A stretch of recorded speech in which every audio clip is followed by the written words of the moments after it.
Hello everybody. In this video we're going to be talking about the final paper for Philosophy 101. So the plan for this paper, our first paper was a paper that was very narrowly focused on the philosophical ideas that we had been considering in class. This paper is going to follow the same model as you're soon going to see, but it's going to involve looking at our own beliefs and ideas, and this should give you a lot of opportunity to be creative with what you write about. So my hope is that you can find something to write about that you care about. Okay, so for this paper, I want you to figure out something that you believe, whatever it is. We're going to look at an example that I have here soon, but I want you can make it serious, you can make it funny. I'm going to leave that up to you, but I want you to start by figuring out something that you believe. And then I want you to figure out what your best argument is for this belief. And this philosophy paper is going to involve investigating this belief and your best argument for it. And my hope is that we'll have fun, that this will be an interesting exercise, but also that it'll give us the opportunity to investigate some of our beliefs very carefully in a very structured way, and to hopefully come to a better understanding of why we believe what we believe. Okay? So some of this presentation, as you'll see, is very similar to the last video about writing philosophy papers. But look, some things that are unique about philosophy papers. A philosophy paper is neither a research paper, nor is it an exercise in literary self-expression. Instead, it's a reasoned defense of a thesis. So in philosophy papers, clarity is valued over style. And it's best, as we're going to see, to use the first-person I while writing. The paper for this class is going to follow a very precise format that I'm going to lay out in the rest of this video. And the point is to closely investigate the argument that you're looking at in the paper.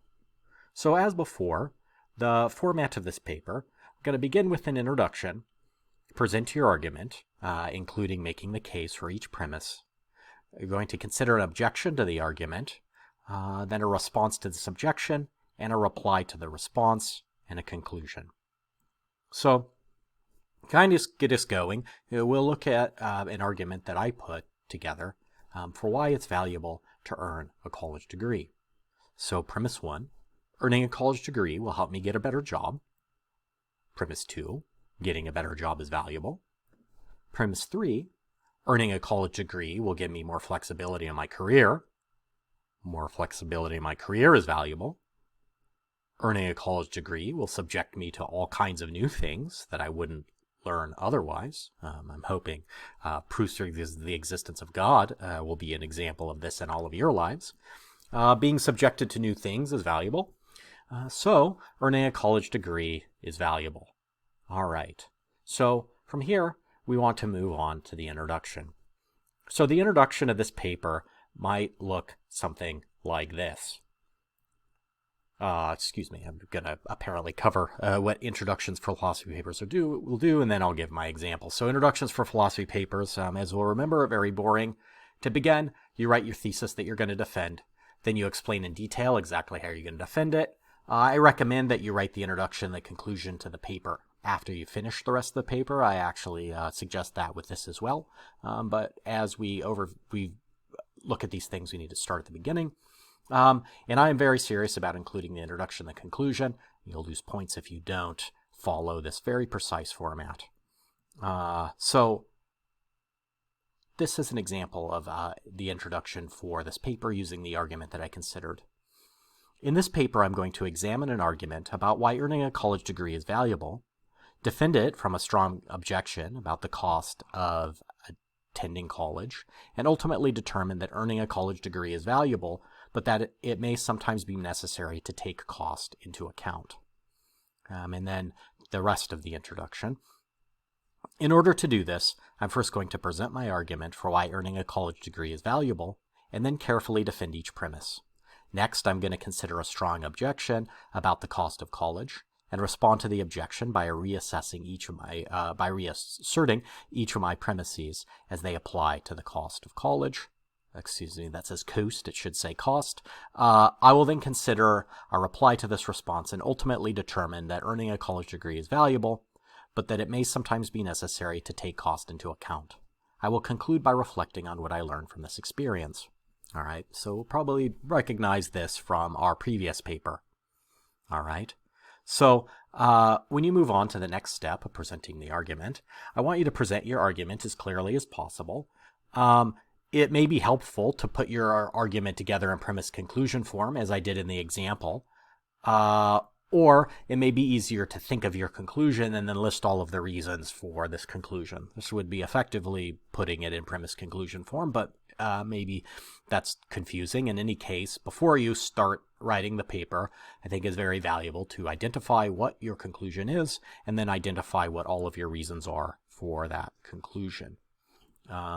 So it's important to carefully explain what support you have for each premise as well. This was a part of our first paper, but it's especially important in this paper because we're going to be asserting premises sort of all over the place, and it'll be very valuable for you to think through exactly what support you have for each of the premises that you put in your argument. So we'll remember this is my argument here. Okay, earning a college degree is valuable for all of the reasons listed up there. So what the process of presenting this argument may look like is something like this. My argument for why earning a college degree is valuable starts with the premise that earning a college degree will help you get a better job. This is a claim that I've heard asserted my entire life. However, it's also supported by a wide variety of studies. One study in particular that is cited here shows that after the financial collapse of 2008, most of the job growth in the new economy came among people with at least a 4-year degree. The second premise of my argument is that getting a better job is valuable. What I mean by valuable is in this case, can both be captured by the possibility of earning more money, but also, importantly, in the possibility of having a job that is more fulfilling. The possibility of job fulfillment is important to me, but has also been connected to greater overall happiness.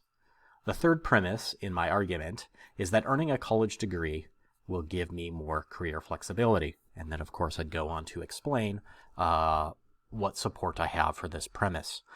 So you'll notice I forgot to put the footnote in there, but I'm citing something. So depending on the nature of your argument in this paper, you may find it valuable to cite things. If that is not the case with your paper, don't worry about it. It's not a requirement. This is also importantly not really a research paper. What I'm asking you to do is to consider why it is and what support you find for your beliefs. So if your beliefs are in fact supported by evidence presented in studies, well then I want you to go out and find that and cite it. If instead your evidence for your belief is supported by other things, so maybe things that you've heard your whole life, or stuff that you've heard from your parents or from your friends, I want you to reflect on that and to put that in. In this case, it doesn't actually matter what the support is. What I want you to do is reflect on what the support is. Okay. The next part is to move on to an objection.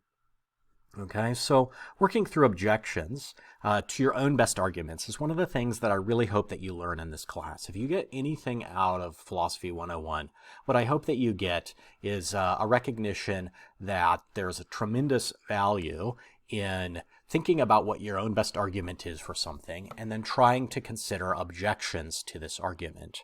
Right? I think that in our society, we're not taught to consider all of the reasons why we believe what we may believe, right? And I think that there's a lot of value in challenging our beliefs to make sure that they're as strong as they can be. And notice that this process can just sort of go on in the background, you know? You could just sort of be sitting on your couch relaxing, and maybe you think about something that you believe very strongly, and you just spend some time thinking about, like, well, what are the best arguments against this? And this process will allow us to consider if the opposition to our view has information that we should consider, right, or if it doesn't. And I think that both of those things are possible, right? By carefully considering what the objections are to our view, We can both identify things that are important that maybe we should consider, and we're also going to come along a lot of trash that we then have very good responses to when we approach it in the world. Okay. So the objection that I sort of came up with to my value in getting a college degree, of course, could be the cost of college. So how this objection could go is that it could say something along the lines of like, okay, well, look, it's great to talk about getting a better job, having a more flexible career, learning things that you wouldn't otherwise. But look, the cost of college is tremendously expensive, and maybe the objection claims that it just doesn't think that these three benefits add up to what may be the tremendous cost of college. Okay, so I think we can sort of all imagine maybe some of us have heard these objections from our friends and family as we go out into the college world. I know I certainly did as I continued to go to school. So I think that we get an idea of how this objection works. All right, the next part of the paper is to respond to the objection. Of course, at the heart of a philosophy class is realizing that there are objections to every single view that you can hold, and also how you may respond to these objections. So one way to realize this is by working through the exercise of responding to your own objection, exactly what we're doing here. And it's important that you present a serious response to your objection. Actually try to get into the mind of a person who doesn't like the objection that you presented. In this case, it probably won't be hard because it's an objection to your own argument. So how I think I would consider responding to the objection that we raised about the cost of college is to go back to my three main premises. I certainly could say that, yes, well, it's true that college may be expensive.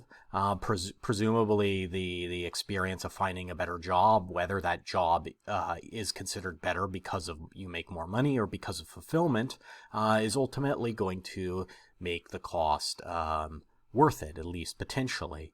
We may say the same thing about the flexibility in your career. Having more flexibility in your career definitely gives you the ability to respond to the cost of college and hopefully find a job that can help you pay off any debts that you had to take out. And then I think that being subjected to new things, I think has tremendous value that can't be measured in dollars. And so we may say that, like, well, college might be expensive, but being subjected to new ideas and new ways of thinking is actually, it has tremendous value that can't be measured. So we may see one way to respond to this objection. Okay, so replying to the response to the objection.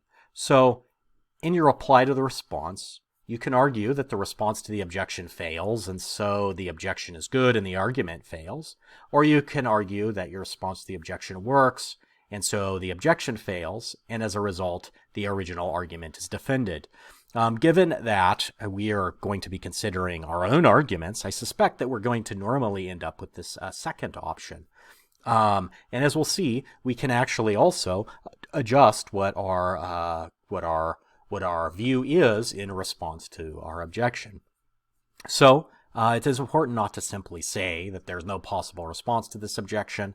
There's always a response to every objection, something that I hope that you also gain from this class. So a reply to this response may begin by saying, like, hey, all of those responses to the cost of college are very good, but I don't think that they take into account the pressure that being in debt can cause. I certainly have experienced this in my life.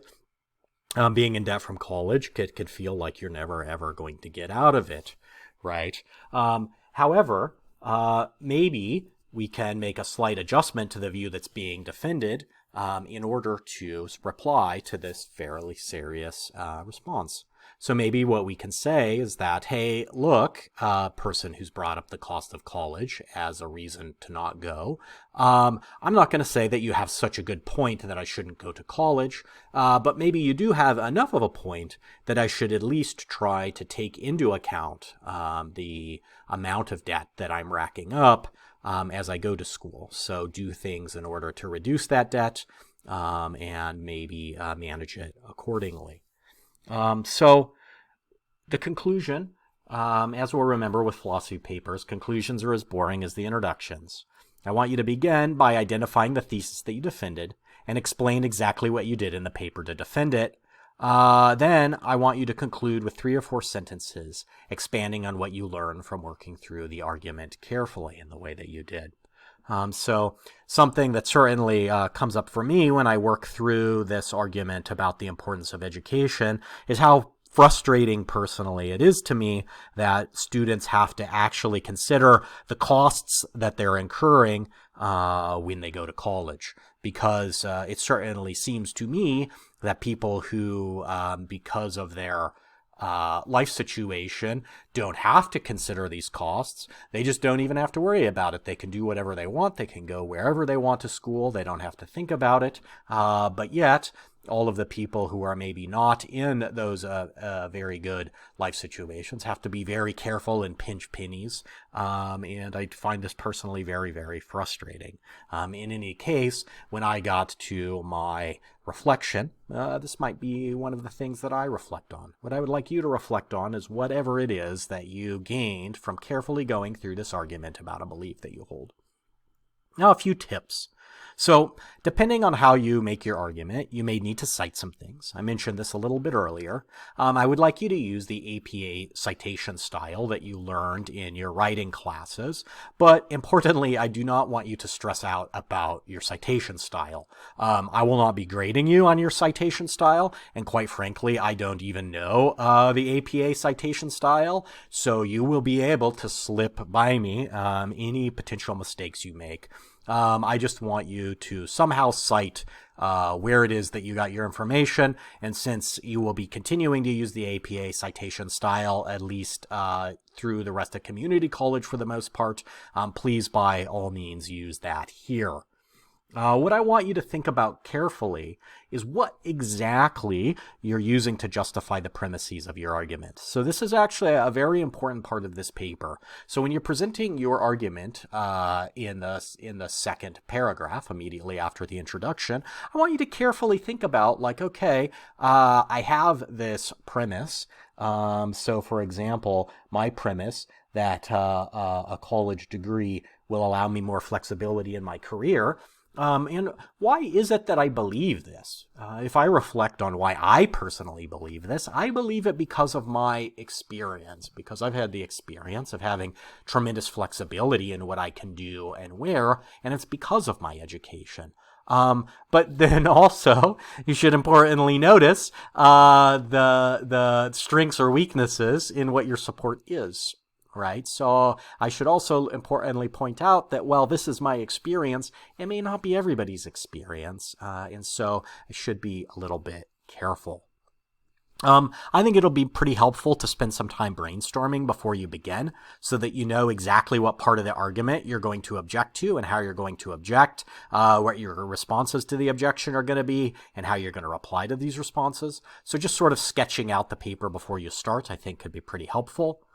And then, again, write the introduction and conclusion last. I think that I normally say this. I think with this paper, that'll be helpful. So just sort of start by sketching out your argument, your objection, your reply to the objection, the response to the reply, and then go back and write the introduction and the conclusion once you've got all of your thinking worked out. As always, feel free to be obnoxious or combative or contrarian or not. What matters is that you present the argument clearly and that you clearly present each part of the paper correctly working through the process. As is the case, extra stuff to fill space is not good. I don't really care how long your paper is. I just want you to work through all the steps, so don't fill it with junk because I don't like junk and I have no use for it. And feel free to include an appendix where you can write anything extra you'd like that doesn't fit into the paper but that you want to say. This is the case of the last paper. This is certainly not a requirement. It's just if you have things to say that don't fit into the paper, this is your opportunity to say them. So let me know if you have any questions or there's anything that you need from me. Otherwise, I hope that you enjoy this assignment and get something valuable out of it. Thank you.